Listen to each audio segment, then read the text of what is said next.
Thank you again. My name is Lorne Bell. I'm Director of Outreach and Communications for the Assabet Co-op Market. Some of you may have heard of this. Some of you may be included in our 1,628 owners and counting. But essentially, we are opening a full-service grocery store. The target location is Maynard. And this grocery store, in many ways, is like any other grocery store you've been to. You will see all the departments you're used to seeing, from meat to produce to deli and cafe and all the rest. There are two major differences, though, between our grocery store and a conventional grocery store. The first big difference is that we source from dozens and dozens of local farms and local food producers. So that includes farmers, but it also includes bakers, sauce makers, drink makers, coffee roasters, all of the rest. So that keeps money local and circulating in the local economy. That is our priority, to support local. And the other big difference between our grocery store and a conventional grocery store is that we are owned by you, our shoppers, rather than some far-off corporation or a private entity. And so right now we have, as I mentioned, more than 1,600 local owners. You do not need to be an owner to shop at the co-op. So when we open, whether you join or not as an owner, feel free to come in and shop as you normally do and feel good because you're supporting local farms and food producers.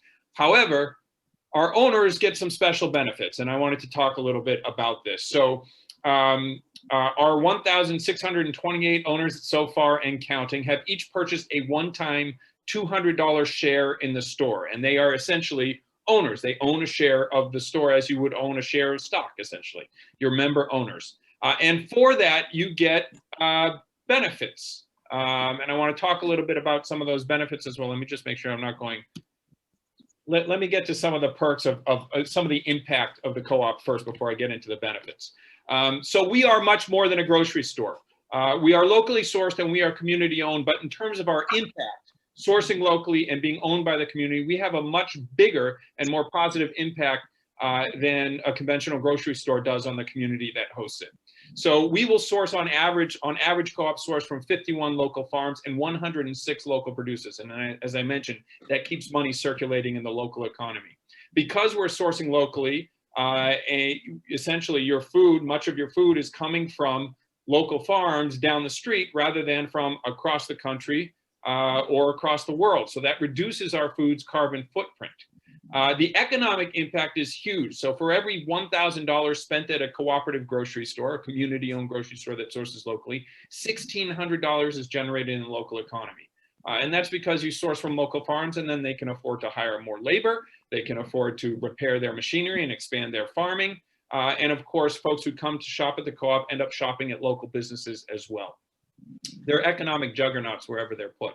Of course, one of our main goals is to increase access to locally sourced food, and food justice for our specific co-op is a big priority of our owners, and that means increasing access in ways from accepting SNAP benefits and all the rest, but also just finding programs, healthy food access programs, to give low-income shoppers increased access to healthy local food, and also sourcing from BIPOC farmers and food producers. To basically build a more equitable food system locally.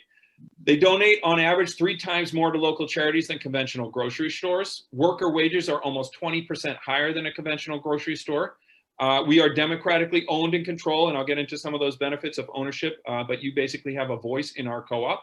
And they are extremely sustainable as businesses. There's no better incentive to shop at a grocery store or any business than actually owning it, right? So 70% of startup food co-ops are still thriving after 5 years in business, which is unheard of among small businesses. The average food co-op, 2/3 of them have been open 30 years or more, which is just remarkable in the grocery store industry. So in terms of some of those owner benefits, as I mentioned, we have 1,628 owners and counting. It is a one-time $200 share, and it's payable in $25 installments, which makes it a lot easier for those of us on a budget. And the benefits are fantastic. So you get a say in our farms, programs and classes. So if you have your favorite cheese from a Boxborough farm, or you wanted a kids cooking class or mushroom foraging, or you wanted a roundup at the register program for your favorite local charity, you tell us, and we try to provide that. You get, as an owner, in profitable years, you get annual dividends. So that's basically a token amount back, a patronage rebate based on how much you spent at the co-op because you own it. You get weekly owner specials. You get, bulk ordering discounts. So if you have, I have two little guys and they love Annie's mac and cheese. So rather than buying a few boxes at a time, I may buy bulk order Annie's mac and cheese from our co-op so that we can get that at discount. You get discounts on our classes. You get voting rights in our board leadership and you can run for the board. And of course, you get a grocery store that pays good wages with benefits, reduces our food's carbon footprint, increases access to healthy food for all, regardless of their income, sources from BIPOC food producers, and builds a thriving local economy. So in terms of where we are in our startup process, these things take on average 7 to 10 years to open. For folks who join now, you don't have that long to wait. We are at the tail end of our startup process. We build it backward by design. They called it grow, fund, build. So rather than open on a whim and hope that people come, we build this massive community of invested owner shoppers before we ever open our doors. We fund our store by basically matching bank funds with an owner-funded capital campaign. These are interest-paying owner loans that owners have made.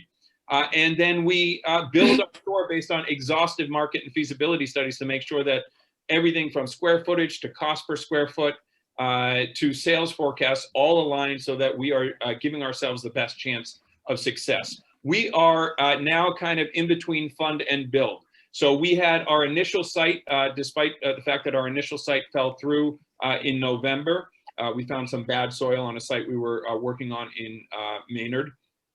We're actually still right on track and we're stronger than we've ever been. We have, as I mentioned, this massive community of more than 1,600 member owners. We have also funded 3/4 of our capital campaign. So owners have already invested $1.5 million in interest-paying loans toward our $2 million capital campaign. So we are well on our way. And we have additional sites that we have opened up as potential sites for the store. The board and general manager, who we just recently hired, are doing site visits at this point and running those through our feasibility studies so that we can home in on a viable site. And as soon as we find that site, we either start renovating as soon as we secure it or building, depending on whether it's a lease or purchase. And then we're off to the races in our path toward opening our store. So it is a little bit fluid right now in terms of the opening day. It's based on our site development, securing that site and opening it, but we can see daylight. We're at a very good point and we're a pretty strong co-op in terms of startup co-ops across the country. Across New England, food co-ops are thriving. There are 35 co-ops across New England right now. They generate big revenue. They source more than $90 million in local products, so they're major economic drivers in the local economies where they are. More than 150,000 member owners now, a lot of employees, great wages. As I mentioned, almost 20% higher than conventional supermarkets, and they're very sustainable. These are just some examples. I'm a journalist by trade, so before I worked for the co-op, I volunteered for them. I wrote a piece for one of the local papers and interviewed 4 co-ops across New England to get give folks a sense of what's coming to our region. Just check the time. Good. River Valley Market in Northampton. This was one of the ones that I interviewed, and I interviewed both the co-op and the general manager and owners and board, but also local economic development folks and local farmers. This is one of the most successful food co-ops in the country. They took 10 years to open. They opened right in 2008 as the national economy collapsed, and folks were terrified they were going to fail. And within 5 years, they were sourcing from more than 300 local producers, now more than 400. They generate more than 20, at the time, 5 years in, $20 million in annual sales, now more than 30 million. And they are now busting at the seams. So they're building a second store. They just completed a $5 million capital campaign to build a second store in East Hampton. They've become so popular. So, and in terms of the community impact, you can see that there. Great full-time jobs, a lot of employees. Food for All program, which is a program that we are going to mimic at our co-op. So it's an additional 10% over and above SNAP discounts for low-income folks. We get great feedback. The general manager out there, Rochelle, who has been with the co-op since the start, has heard feedback from local farmers who said, you know, you coming to our area, you have saved our farm. That was a local dairy farm. So these have a huge impact. Franklin Community Co-op is out in Greenfield, Massachusetts. They've been around since the 70s, as a lot of co-ops have. They are now opening a second store, a 10,000 square foot, 15,000 square foot store. And they, like these co-ops across New England, are really economic anchors for the entire region. They draw a lot of people who are very passionate about local farms and local food.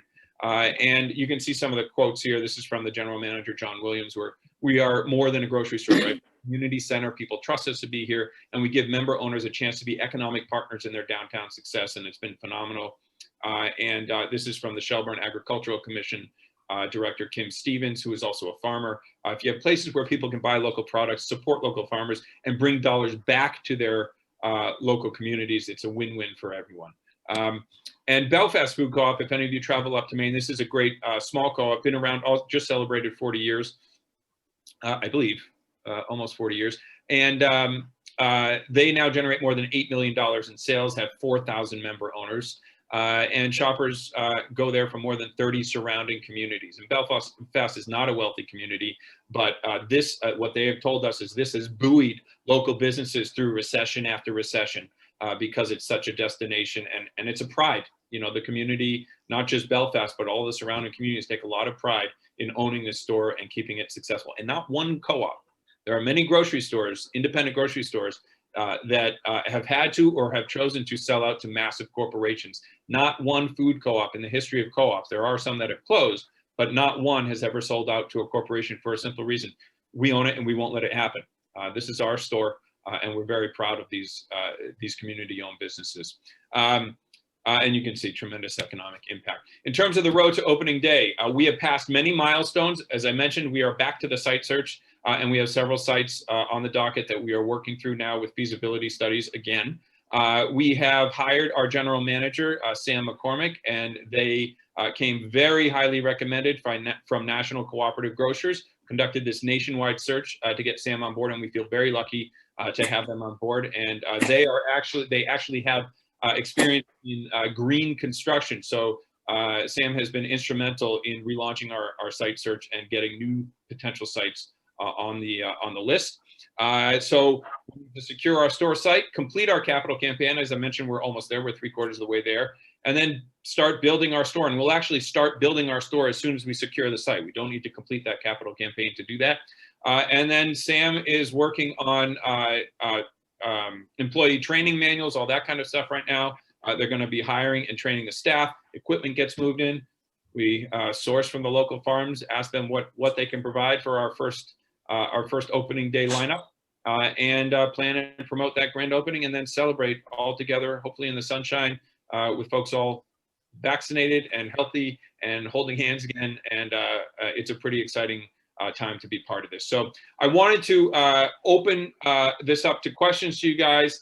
You can go and become an owner online. It's pretty simple. You can either join online or print out the owner form and send it in with the check. You can go to assabetmarket.coop. And if you have additional questions beyond today, you can always email me. It's Lorne, L-O-R-N-E, at assabetmarket.coop. And I love answering questions, and I'm happy to chat by phone or Zoom or whatever as well. So I wanted to give you guys time to ask me any questions you have. And before I forget, to thank you guys again so much for having me and taking a listen to what we got going here in Maynard. Wow, Lorne. You said that you spoke fast and that you were able to get this all in, and you just absolutely amazed me. And that was a phenomenal presentation. Thank you, thank you, thank you. Ann Sovery, who actually was the president when you had coordinated this with her. I think Ann is on the call as well. So thank you to Ann for coordinating this day with us. So if I can just start with a couple of questions and then open it up to the other club members. Where is the closest co-op to like the Acton-Boxborough area? If like someone wanted just to check it out, what does one look like?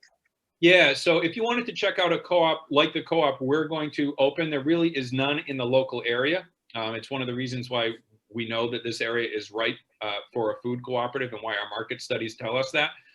So you'd have to go north to Keene, New Hampshire, to the Monadnock Food Co-op, which opened in 2013 and is now almost doubling their size. They're expanding because they're busting at the seams.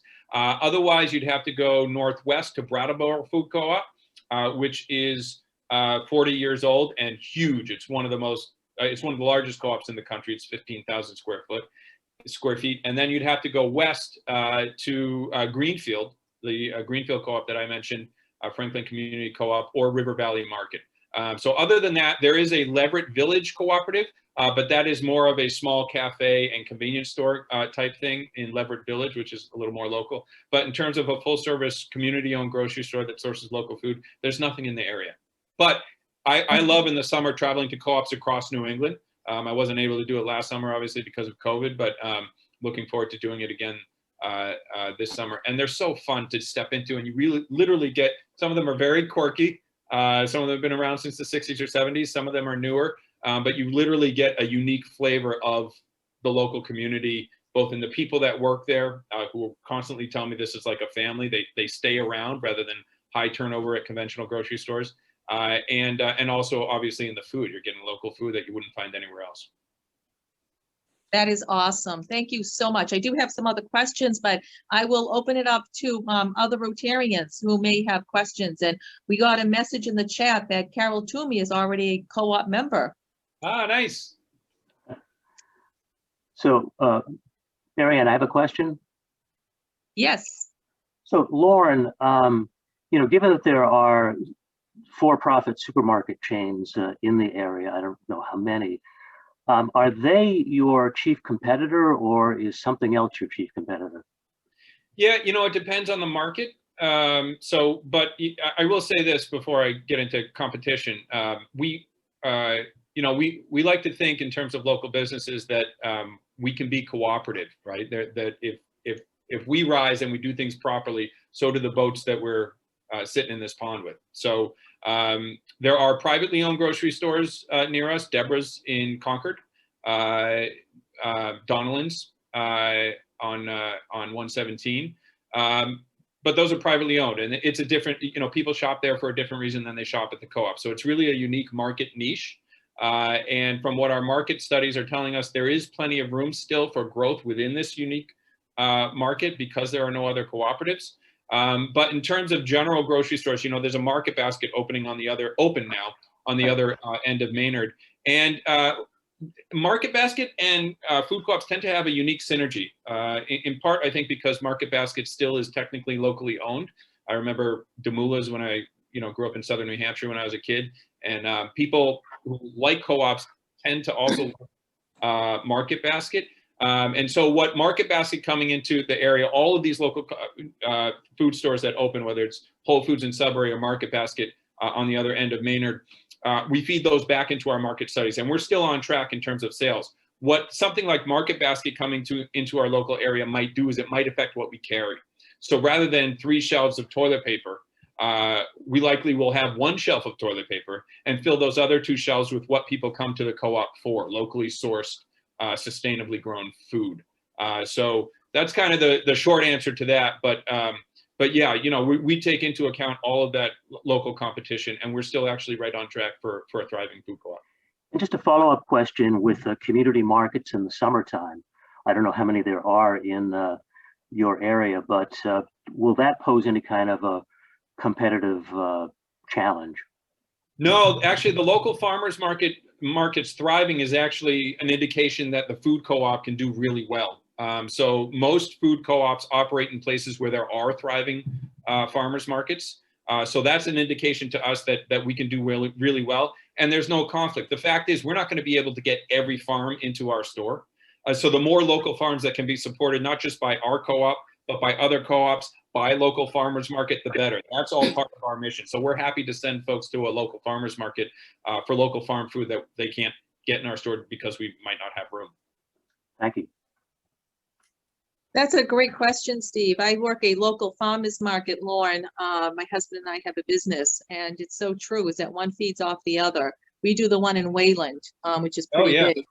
Yeah, and we often table there, and we have a number of Wayland owners. So yeah, there's there's a lot of room here, and we're happy to help support other, locally sourced businesses.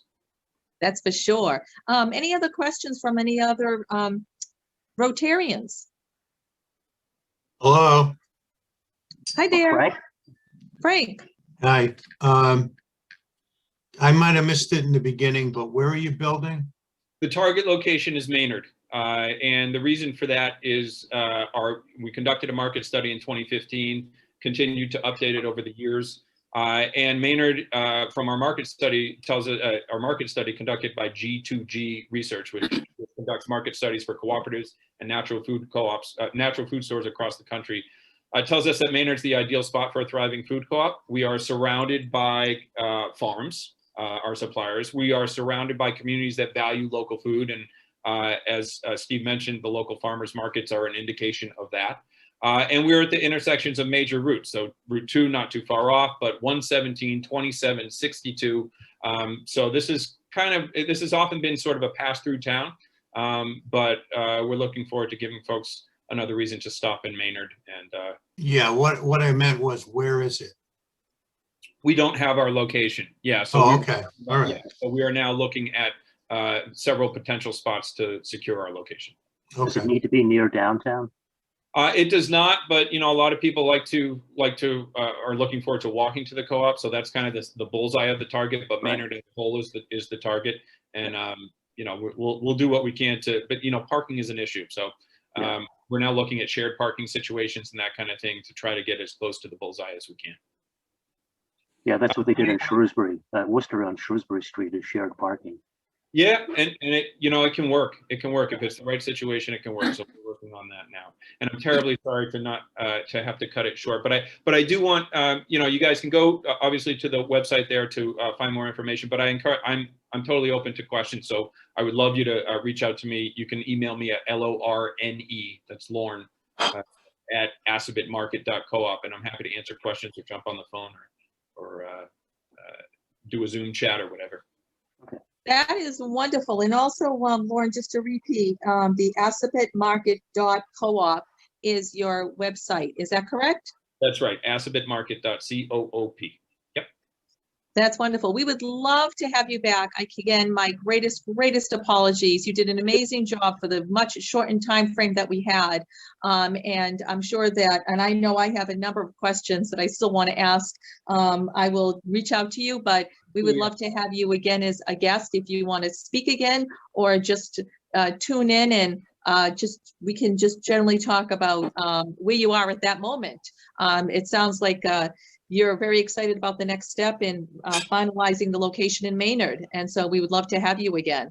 Awesome. Well, thank you so much for having me. I'd love to be back whenever you guys are ready. And yeah, thank you. Have a great day, guys. Thank you. Wonderful. Bye-bye. Bye. Bye-bye. Thank you.